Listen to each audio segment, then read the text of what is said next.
bonjour, nous sommes Célia et Rémi, nous sommes un couple marié, nous avons 2 petits garçons. Nous voulions vous donner notre témoignage aujourd'hui. Alors, je dois vous dire que je suis une convertie, je me suis fait baptiser il y a maintenant 5 ans. J'ai rencontré le Seigneur Jésus il y a plusieurs années, il a complètement transformé ma vie a changé complètement de direction. Quant à Rémi, lui, il a fait sa rencontre personnelle et forte à l'âge de 18-20 ans. Nous nous sommes mariés il y a maintenant à peu près 2 ans et demi.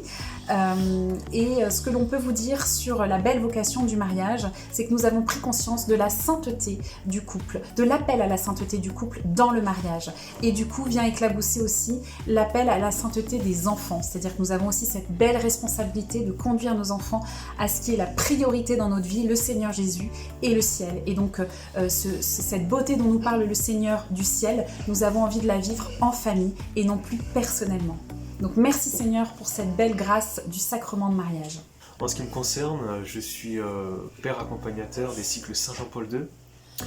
Donc ce qui fait ma joie en fait dans le fait d'accompagner ces jeunes, c'est de pouvoir mettre tout en place, de pouvoir être à leur service pour qu'ils puissent discerner au maximum leur vocation. Et donc ça prend des formes toutes simples, c'est-à-dire préparer les repas, petit déjeuner, dîner, et puis aussi apporter mon témoignage en tant que père de famille, être à l'écoute pour eux, c'est être une oreille. Et puis aussi le fait qu'on soit entre hommes, il y a cette liberté, j'ai envie de dire, une liberté masculine qui fait qu'ils puissent se confier vraiment pour entrer en profondeur dans ce qu'ils vivent. Et puis moi je peux partager aussi ce que j'ai vécu, ce que je vis dans ma vie de père de famille, et je pense que ça apporte énormément. Il y a une sorte d'ancrage, quelque chose de solide qui nous édifie, je dirais, tous aussi bien moi que eux.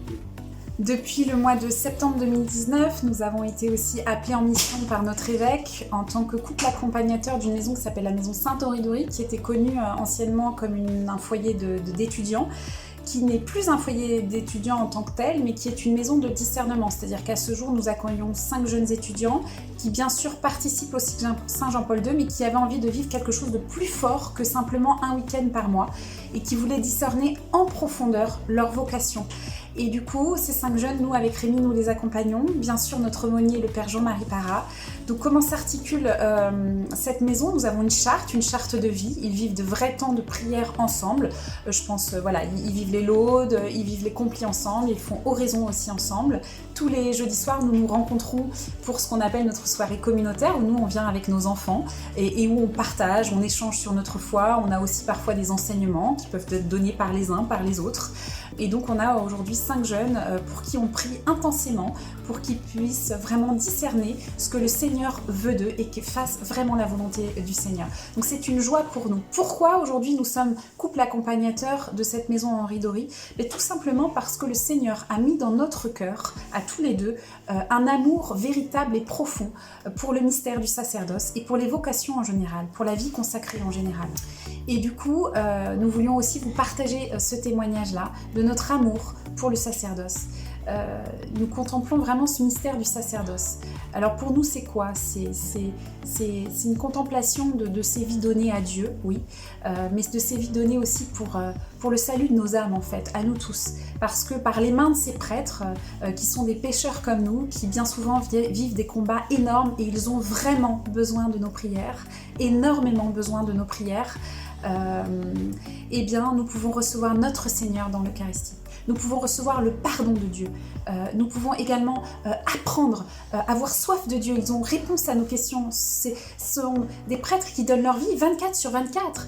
Ils ne sont pas en repos le vendredi soir et ils reprennent leur job le lundi. Non, c'est une vie qui est toute donnée à Dieu, mais aussi à nous aussi. Et ça, c'est quelque chose que nous avons à contempler la beauté et le mystère du sacerdoce à travers de pauvres pécheurs, comment le Seigneur peut édifier nos âmes, peut sanctifier nos âmes. Alors merci, cher Pêtre, et merci, Seigneur, pour la beauté du mystère du sacerdoce. C'est vrai qu'on a conscience de l'importance du sacerdoce, à quel point ils sont indispensables dans la société, indispensables à tous les niveaux pour nous éclairer leur lumière, sont très importantes pour nous donner le sens, la direction, et même dans les choses morales. Voilà, et donc nous voulions également vous dire, vous tous les parents qui avez des enfants, Priez pour la vocation de vos enfants. N'ayez pas peur. N'ayez pas peur d'avoir des vocations de vie religieuse, sacerdotale dans vos familles. Au contraire, c'est une grâce qu'il faut demander. C'est une immense grâce. Car en quelque sorte, ce sont des âmes appelées pour mener d'autres âmes au Seigneur. Et en ce sens, c'est très grand, c'est très grand. Alors prions pour les vocations. Prions pour qu'il y ait beaucoup de vocations dans nos familles. Et nous, parents, ayons à cœur de désirer cela pour nos familles. Seigneur, donne-nous des prêtres. Seigneur, donne-nous beaucoup de saints prêtres. Seigneur, donne-nous beaucoup de saintes vocations sacerdotales et religieuses. Amen. Amen.